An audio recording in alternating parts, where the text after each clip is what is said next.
एक मंत्री थी अनजानी सी, वो मंत्री मुद्दों से बचती थी। दाना पानी राशन लेकर वो सिर्फ राहुल गांधी पर बोला करती थी। मुद्दे थे मगर न जाने क्यों बच के निकल जाया करती थी। ना दर्द दिखता अंकिता का, ना रूह कांपती हाथरस पर। वो कुलदीप सिंह सेंगर के अत्याचारों पर भी मुंह मोड़ लिया करती थी। दुनिया चाहे हो जितनी सिली सिली थी, दुनिया चाहे हो जितनी सिली सिली सी, वो समझदारी की बातें किया करती थी। बस दो बीमारी थी उसको, साहस की कमी और सिलेक्टिव आउटरीच किया करती थी। एक मंत्री थी अनजानी सी। सबसे पहले तो दोस्तों, जिन लोगों ने फिल्म मोहब्बतें देखी हैं और जिन्होंने शाहरुख खान की एक कविता उस फिल्म में सुनी होगी, उनसे मैं माफी मांगना चाहूंगा उनकी यादों को तहस नहस करने के लिए। मगर ये बहुत जरूरी था कि स्मृति ईरानी के दोहरे मापदंड पर सवाल उठाए जाएं। दोस्तों, जब भी अत्याचार भारतीय जनता पार्टी का नेता करता है, हमारी महिला और बाल विकास कल्याण मंत्री चुप्पी साधे रहती है।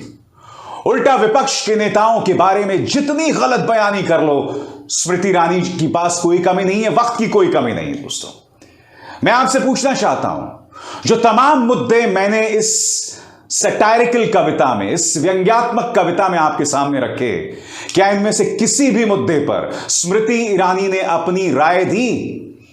आखिर राष्ट्रीय महिला आयोग क्यों खामोश है? क्या राष्ट्रीय महिला आयोग सिर्फ और सिर्फ भारतीय जनता पार्टी की प्रवक्ता बन के रह गया है?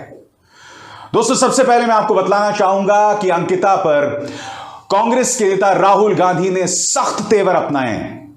उन्होंने, जैसे कि आप जानते हैं, भारत जोड़ो यात्रा कर रहे हैं और अंकिता की आवाज को बहुत ही अग्रेसिवली जो है बुलंद किया है। किस तरह से उन्होंने अपनी एक सभा में अंकिता के मुद्दे को उठाया, मैं चाहूंगा आप भी सुने। A BJP leader who ran a hotel, whose son ran a hotel, was forcing a young girl who was a receptionist in that hotel to become a prostitute. Imagine this, a leader of the BJP owns a hotel.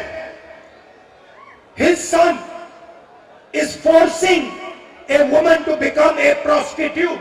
There are messages on our WhatsApp where she is saying, I refuse to become a prostitute. They are offering her 10,000-15,000 rupees to become a prostitute. And brothers and sisters, when this sister of ours refused to become a prostitute, she was found dead in a lake. When she refused to become a prostitute, she was found dead in a lake. That is the way the BJP treats the women of India. And who took action? Who took action on the people who did this? The people themselves was forced to take action. दोस्तों, बात यहां नहीं रुकती। राहुल गांधी ने एक और मुद्दा उठाया। राहुल गांधी ने यह भी कहा कि एक कैसा मुख्यमंत्री है जिसने अपराध स्थल को मुद्दे के समाधान से पहले बुलडोजर से उड़ा दिया। और जाहिर सी बात है, यहां पर राहुल गांधी का इशारा इस बात की तरफ था कि क्या भारतीय जनता पार्टी पुलकित आर्या को बचने का रास्ता दे रही है। सुनिए राहुल गांधी क्या कह रहे हैं। And what did the chief minister of the state do? He destroyed the evidence in the case by destroying the hotel so that nobody could ever find out what happened. This, brothers and sisters, is the ideology of the BJP. Women are second-class citizens for them, and India can never succeed with this ideology because India's strength, biggest strength, are our women. How can you talk about the future of a country if you cannot respect its women? Brothers and sisters, this is the truth of the BJP ideology. दोस्तों, अंकिता मामला जो है ना, वो हमारे समाज को बुरी तरह से आईना दिखा रहा है। आपको याद होगा कि जब भी विपक्ष की सरकारों में कोई बड़ा अपराध होता है, उस दौरान भारतीय जनता पार्टी के नेता बहुत उग्र होकर बातें कहते हैं। मगर जब इसी तरह से कोई अत्याचार किसी बीजेपी के राज्य में होता है, तब न सिर्फ स्मृति ईरानी जैसे नेता खामोशी साध लेते हैं, बल्कि जब विपक्ष के नेता वहां पहुंचते हैं तो उन पर दमन किया जाता है, उन पर जोर आजमाइश होती है, जैसा कि हाथरस के दौरान हुआ था। याद होगा आपको, धारा 144 लगा दी गई थी और जो गुनहगार के समर्थक थे वो लोग खुलेआम सभाएं कर रहे थे, उन पर कोई अंकुश नहीं था। क्योंकि बीजेपी समझती है कि इन तमाम मुद्दों से उसके वोट नहीं कट रहे हैं। उनके पास एक तुरुप का पत्ता है, वो है हिंदू मुस्लिम विभाजन धतूरा। इस मुद्दे के जरिए वो चुनाव जीत जाएगी, उसे इस बात का पूरा भरोसा है। कांग्रेस राष्ट्रीय महिला आयोग की खामोशी पर सवाल उठा रही है। क्या कहना है सुप्रिया श्रीनेत का, आइए सुनते हैं। नेशनल कमीशन ऑफ वुमेन अपना राजनीतिकरण बंद कर दे तो वही बहुत हो जाएगा। नेशनल कमीशन ऑफ वुमेन को क्या भाजपा के नेताओं के द्वारा दुष्कर्म और दुराचार नहीं दिखता है? क्या एनसीपीसीआर को भाजपा के नेताओं के द्वारा बच्चों को सिंगल आउट करके उनकी सार्वजनिक करना तस्वीर नहीं दिखता है? ये सारे इंस्टीट्यूशंस महिलाओं के बच्चों की सुरक्षा के लिए बनाए गए थे। आज ये इंस्टीट्यूशंस आरएसएस की शाखा बन चुके हैं और उसी का कारण है कि महिलाओं के साथ ये हो रहा है। ये इंस्टीट्यूशंस बनाए गए थे कि महिलाएं सुरक्षित हों, बच्चों के हक का हनन ना हो। आज कहां है ये इंस्टीट्यूशंस? कहां है इनका सेलेक्टिव आउटरीच? ये मैं जानना चाहती हूं। मैंने अपने एक और शो में आपके सामने सवाल उठाया था कि आखिर क्या वजह है कि भारतीय जनता पार्टी के नेता इस तरह से दबंगई पर उतारू हैं। ये ना भूलें, ऐसी कई मिसालें सामने उभर कर आई हैं जहां बीजेपी के नेता या बीजेपी की धौंस दिखाते हुए लोग महिलाओं के साथ बदतमीजी करते हैं। आपको याद होगा यही नोएडा में ओमैक्स सोसाइटी में क्या हुआ था। श्रीकांत त्यागी ने किस तरह से इस महिला के साथ बर्ताव किया था और कुछ दिनों बाद यही महिला प्रधानमंत्री नरेंद्र मोदी और मुख्यमंत्री आदित्यनाथ के गुणगान कर रही थी। ऐसी आपको ढेरों मिसालें मिलेंगी।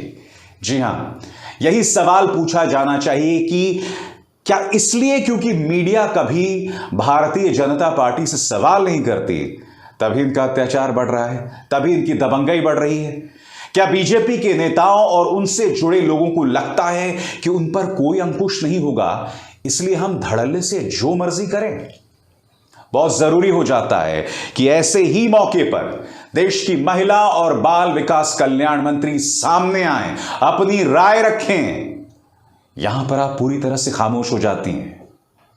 जिस तरह से भारतीय जनता पार्टी के नेताओं के अपराधों पर बीजेपी सरकारें जो हैं वो चुप्पी साध लेती हैं, इस पर क्या कहना है सुप्रिया श्रीनेत का, आइए सुनते हैं। बता देती हूं भाजपा का असली चाल चरित्र और चेहरा। पिछले 48 घंटे की कुछ खबरें आपके सामने ला रही हूं। आगरा में भाजपा के विधायक छोटे लाल वर्मा, उनके सुपुत्र श्री लक्ष्मीकांत वर्मा जी पर एक महिला ने शारीरिक शोषण, दुराचार, गर्भपात, मारपीट और जान की धमकी देने का आरोप लगाया है। उसको बर्खास्त क्यों नहीं करते हैं आप? किन महिलाओं को सुरक्षित कर रहे हैं? किस बेटी को बचा रहे हैं आप, जब आपके एमएलए पर गर्भपात से लेकर दुष्चार और शारीरिक शोषण तक का आरोप लगा है? और यह अकेला वाकया नहीं है।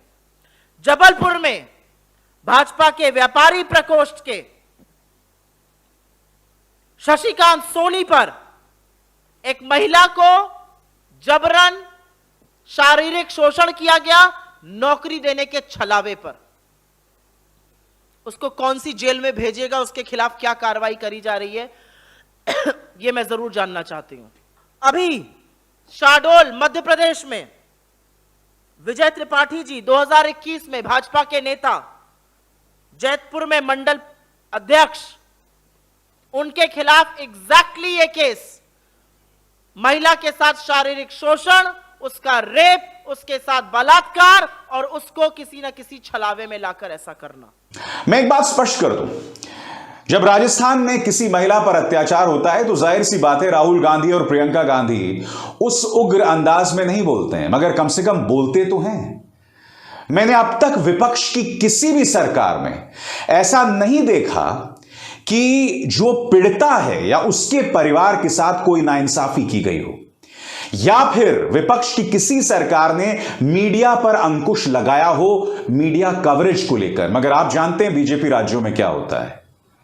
आपकी स्क्रीन पर सिद्दीक कप्पन 2 साल तक यह व्यक्ति आतंकवाद की धाराओं में जेल रहा। इसका गुनाह सिर्फ इतना था कि यह केरल का पत्रकार हाथरस जा रहा था रिपोर्टिंग करने।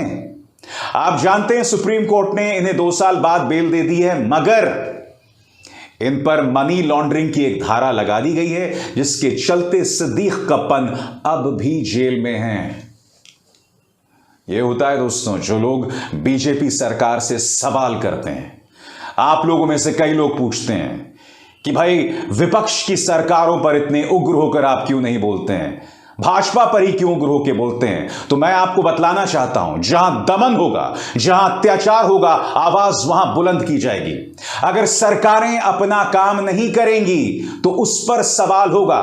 अगर सरकार बेकसूरों पर दबंगई दिखाएगी, दमन दिखाएगी, तो उस पर सवाल होगा। उससे पत्रकार कभी पीछे नहीं हट सकता और सरकारें अपनी जिम्मेदारी से कभी पीछे नहीं हट सकती।